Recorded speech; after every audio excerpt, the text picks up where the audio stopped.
Most wildflower shots die from one thing: a messy background. So here's how I actually shoot a clean one, without ever stepping off the trail.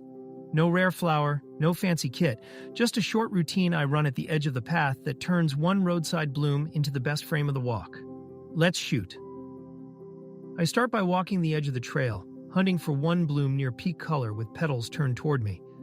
And just as important, a simple, uncluttered patch sitting right behind it.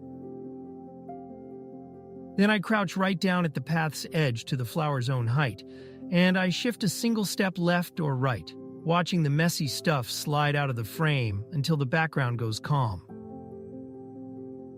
Now the aperture.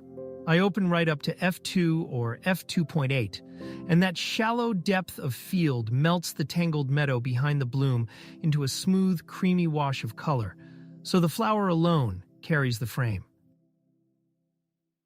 For the reach, I clip on an 85 to 90 millimeter macro. It lets me fill the frame with the bloom while I stay back on the trail, and it gives me one-to-one detail in the petals without ever leaning into the plants.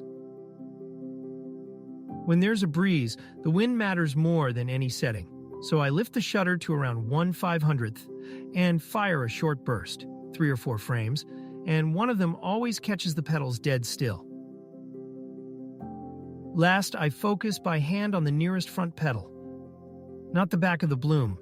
That one crisp edge gives the eye a place to land, and everything behind it is free to fall away into soft blur.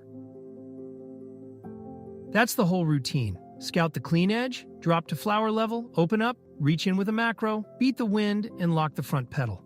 I never leave the trail for a flower. I move my body, not the meadow. The full field guide is on the blog. Subscribe for a new photo fix every week.